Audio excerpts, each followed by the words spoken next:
গত 15 বছরে হাসিনার শাসন আমলে জনগণ সবচেয়ে বেশি যে কথা শুনেছে তা হলো স্বজন হারানোর বেদনা।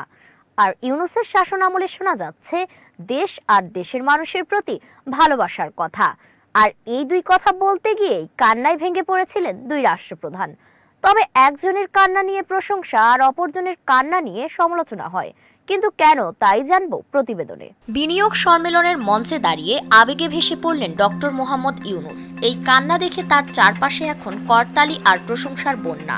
অথচ পতিত প্রধানমন্ত্রী হাসিনা যখন কান্না করতেন তখন চারদিকে ছড়িয়ে পড়ত ব্যঙ্গ, বিদ্রূপ আর অবিশ্বাসের হাসি। সেই কান্না নিয়ে এখনো বানানো হয় টিকটক। কিন্তু কেন এই পার্থক্য?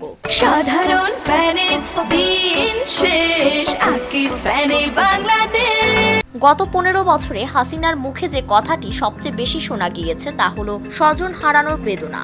স্বজন হারানোর বেদনা যে কত কষ্টের তা আমার থেকে ভালো কেউ জানে না। চোখের কোণে জল আর আবেগ জড়ানো কণ্ঠে কথাগুলো বলতেন হাসিনা। প্রথম এই বাক্যে ছিল বেদনার সুর, কিন্তু সময়ের ব্যবধানে সেটি অনেকের কানে বেজেছে একঘেয়ে সুরের মতো। তাই সহমর্মিতার পরিবর্তে বিরক্তির কারণ হয়েছেন সাবেক প্রধানমন্ত্রী। স্বজন হারানোর বেদনা নিঃসন্দেহে গভীর, কিন্তু সেই বেদনা যদি রাজনৈতিক বক্তৃতায় ঘুরে ফিরে একটি নাটকের দৃশ্যের মতো উঠে আসে তবে শ্রোতারা আসন বদলাতে শুরু করে।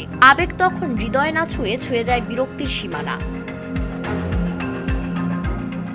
সম্প্রতি দেশবাসী আরও একটি কান্নার ভিডিও দেখেছে। তবে এটি শুধুই কান্না নয়, ছিল এক টুকরো আবেগ, এক মুঠো দেশপ্রেমের প্রতিচ্ছবি। বিনিয়োগ সম্মেলনের উদ্বোধনী অনুষ্ঠানে 1975 সালে দেশের অর্থনীতি দুরবস্থা আর বাস্তব চিত্র তুলে ধরতে গিয়ে প্রধান উপদেষ্টা কেঁদে ফেলেছিলেন শিশুর মতো।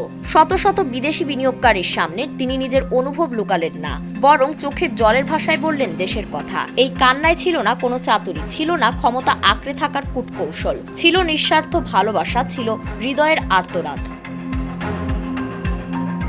এটা থেকে পরিষ্কার যে মানুষ কোনো স্বৈরাচারের ক্ষমতায় থাকার জন্য মেকি কান্না দেখতে চায় না। তারা একজন দেশপ্রেমিকের কান্না দেখতে চায়, যিনি ক্ষমতায় থেকেও কাঁদবেন, ক্ষমতায় না থাকলেও দেশের মানুষের জন্য কাঁদবেন।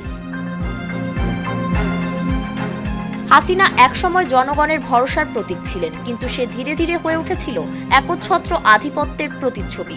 জনগণের ভোটাধিকার কেড়ে নেওয়া, বাক স্বাধীনতা কেড়ে নেওয়া, উন্নয়নের নামে একচোখা প্রচারণা, সব মিলিয়ে তার রাজনীতিতে মানুষের আস্থা ভাঙতে সময় লাগেনি।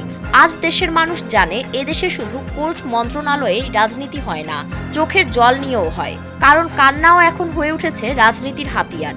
শুধু প্রশ্ন হলো সে কান্না আসল না ক্ষমতায় থাকার জন্য মেকি কান্না।